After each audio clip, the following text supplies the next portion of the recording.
Hi guys, it's Carissa, and you are getting me in a touched up version of yesterday's makeup. I have no pants on, but you don't know that.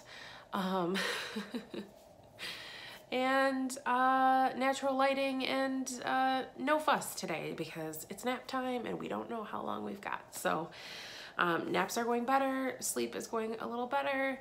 I had mentioned that my daughter was having a little trouble with that, but I think we're sort of on the upswing of good times again. We go through periods of that, so that's good.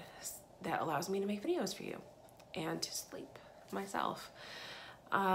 Said daughter is going to be 1 at the end of this month on December 30th. And I bring her up because she is first and foremost my greatest keto miracle. She is proof of the magic of keto after 10 years of nothing. So I need to remind some of you of that because I know that sometimes when it's like Wednesday, Thursday, and you're like, how many more eggs can I eat this week?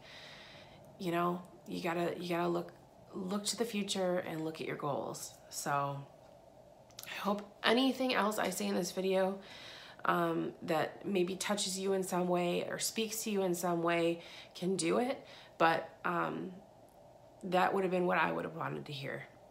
So I want to get that out of the way. Now, this is going to be the return of Keto Bites. I was going to make a separate video on it, but I figure I'll do this to sort of transition into it because I only have 2 things that I'm going to talk about today. That may always continue to be the case.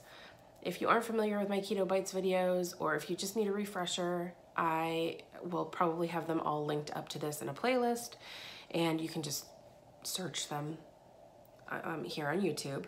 But I like to feature food products that I've been eating or enjoying that I feel are contributing to my success.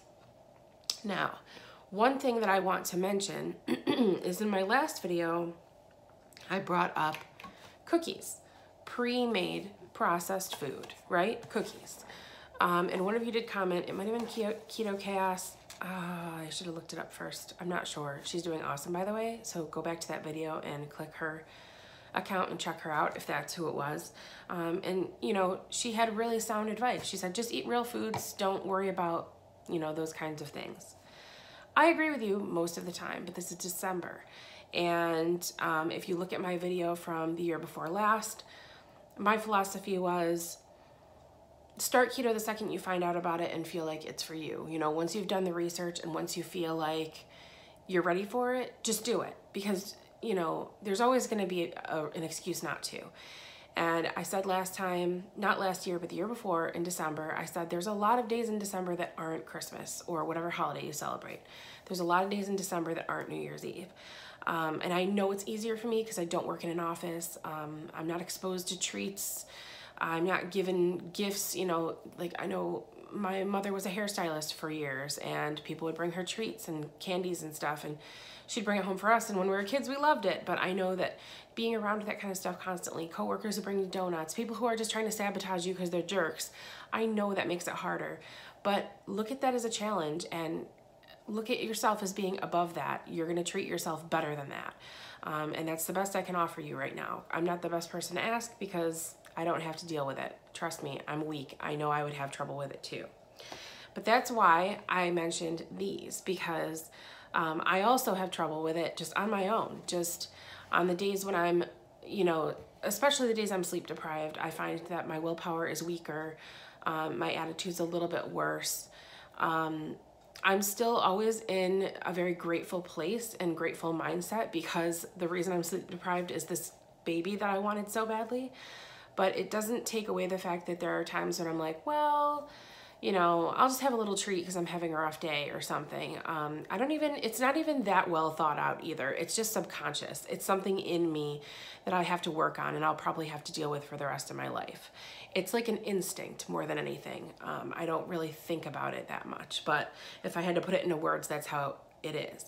So to me, if I'm going to be driving around running errands, or if it's just been a long day and she's really clingy and doesn't want me to put her down, or if I just don't feel like doing the dishes again and dirtying a bunch and cooking, it's nice to have things like this around that feel like an escape from my diet that feel like they're naughty almost when I know they're not.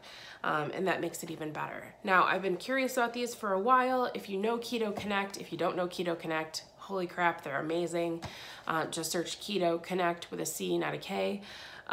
They did a video on sweeteners and they covered allulose, which I was always a little worried about, even though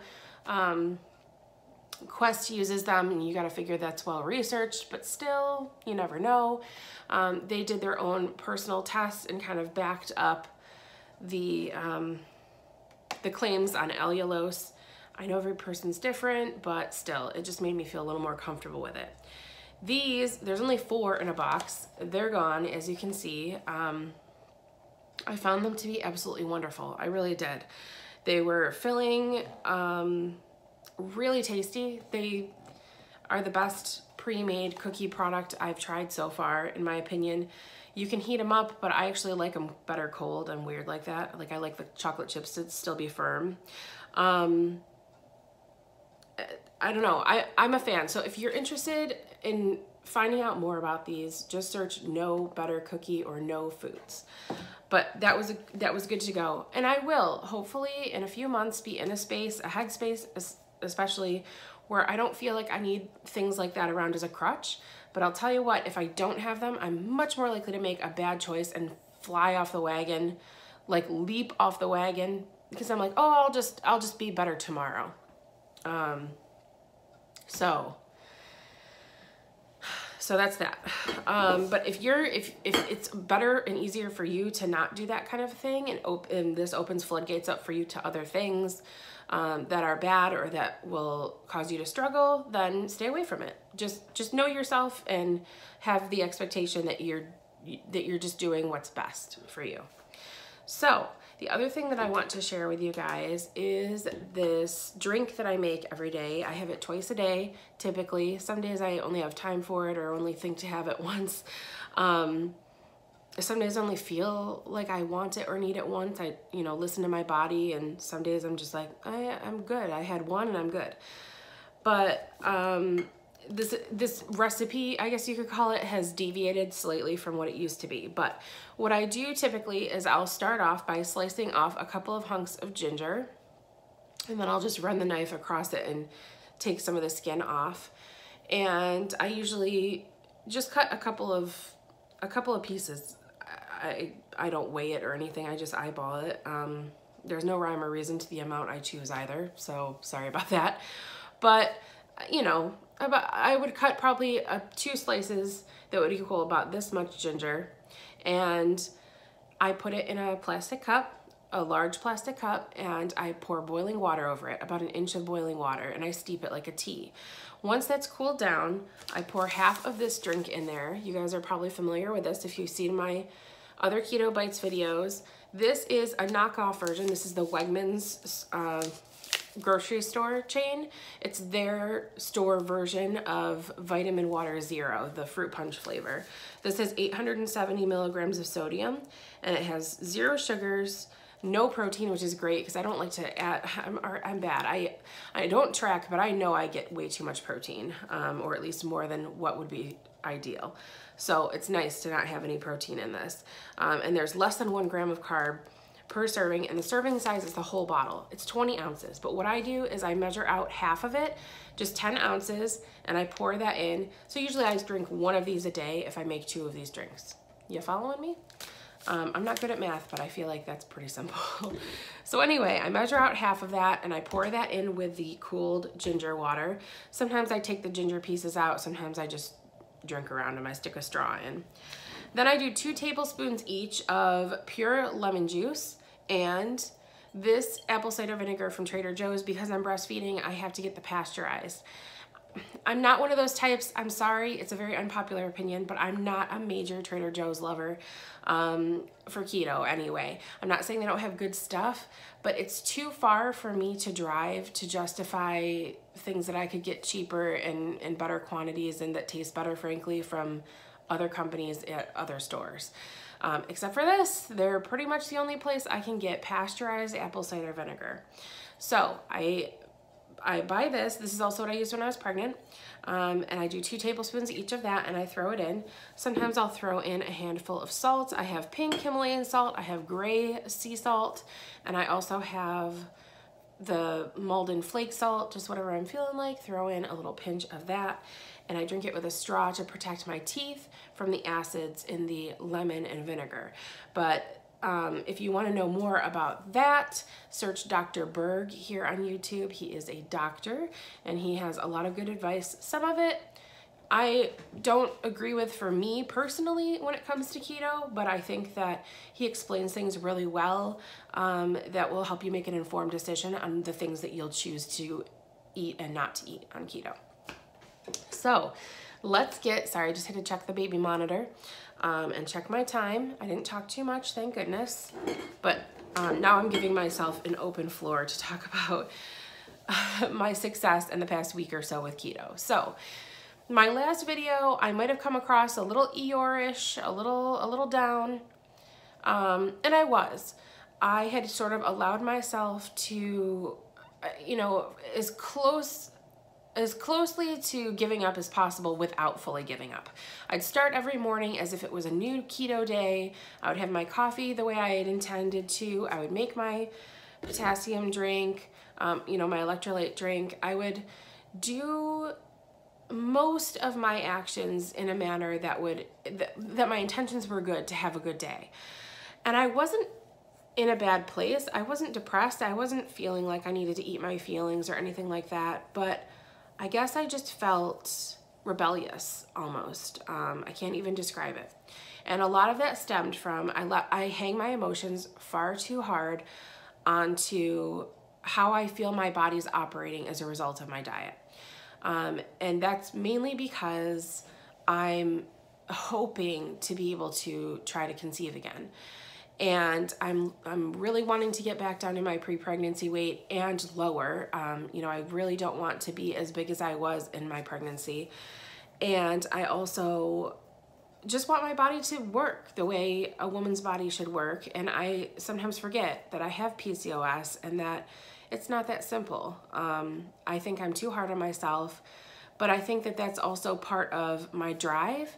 And I want to not feel like PCOS is an excuse, although I'm not saying it is, and please don't take offense to that, but I used it that way for years. I looked at it like, well, I've got PCOS, that was the hand I was dealt, I'm just gonna, you know, I had days where I tried really, really hard and I was doing a lot of things that I thought were good, and then there were days where I was just flat on my face and had given up. So I'm just trying to stay out of that mindset, but it was creeping in, mainly because, what's on my mouth? A cat hair? It's been a while, you guys, since I picked cat hair off my face for you. But anyway, I had told you that I got my cycle back in September, so 9 months after conceiving, or 9 months after having my daughter, after conceiving naturally and just feeling real good about how my body was operating, for even fertility wise, but every other aspect, sleep, my inflammation, just everything was great. So it's been all improving, and I feel like most of it was almost 100% and back to where it was when I was, you know, able to conceive. But that wasn't a regular cycle after that point. I had that period and then I missed the next one. And I was feeling really depressed about it. In fact, my next period was due the week of Thanksgiving, and that time came and went. But I just wasn't feeling right. I was feeling like I should be getting a period, and I was thinking, you know, well, now I'm gonna have to start seeing doctors about this again and possibly go back on metformin, which I don't have a problem with, but I was really hoping to just not have to do it. And I also was allowing myself time off for Thanksgiving to just eat what I wanted to for that day and possibly the day after, and then get right back on it as of that weekend and the following week. But along with that, which I forget sometimes too, comes with bad feelings and a bad mental state. So, you know, that mental clarity and that brain fog fight, that like back and forth between feeling really sharp and on top of things and positive, and then feeling really sluggish and apathetic and down on myself. It's like, it's such a battle. And until I get out of that space where I'm eating things that don't promote ketosis in my body, I'm gonna feel that way. I'm gonna feel crummy, and I'm also gonna feel guilty about putting myself in that position. Well, I tried to get back to it real hard. And by that, I'm saying I made the best decisions I could as often as I could. A couple of times I had things that were less than desirable. Like one day I let Vera try some goldfish crackers, and they seemed to be too much for her, so I was biting them in half, and I was just eating the other half. So, you know, there are some days where things aren't ideal, things aren't perfect, but I felt a lot better even 2 or 3 days later. I didn't have a keto flu or anything, and I think that sometimes people will stall getting back on the wagon after cheating for a holiday or for whatever reason because they want to avoid that keto flu or that, you know, couple of days where you get headaches or you just don't feel well. But I was lucky enough to not really experience that, and I lost 2 pounds, and I got my next cycle. It was like a gift. It was the magic of keto saying, here you go, here is your gift for, you know, and it's very likely that that would have happened anyway. But to me, in my mind, in my headspace, where I'm coming from, I'm going to take it as a gift for doing the right thing and treating my body well and trying to make sure I'm getting enough water in. It's so easy to lose track. And I'm just so focused on time with my daughter and maintaining my household and having good relationships with the people I'm with, you know, not having my face stuffed in my phone all of the time when I'm around other people, that I don't want to track. I know that I did consider it, and I know that I could probably benefit from it in some ways, but that's just that much more time I have to dedicate to that I have to take away from other things that are more important to me. And I think I can find good success, slow possibly, especially for, you know, in some other people's minds, but that's how I feel I can do it long term, and that's how I feel I've been able to manage it for this long. So 2 pounds down, got my cycle back, feeling so much better mentally and physically. And and I have a non-scale victory, which I should have brought with me, but I've been wearing on my left hand ring finger, I've been wearing a ring that my mother gifted me for my 35th birthday. It was a ring she had purchased for herself about 10 years prior. And when she did, it was gorgeous. It's this pave set band. It's beautiful.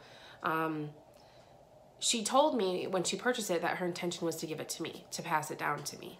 And at the time I was like, yeah, okay, I'll believe it when I see it. That thing's gorgeous, you know, and I kind of didn't think anything of it.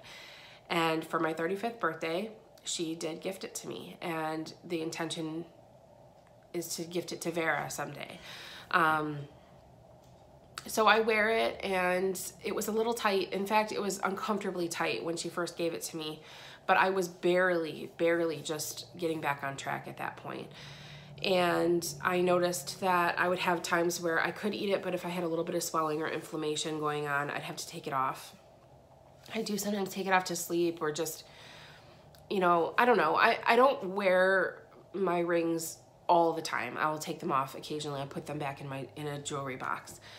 But what I haven't been able to wear in a very long time, since like my 3rd or 4th week of keto in 2014, is my actual wedding set, because it was too big.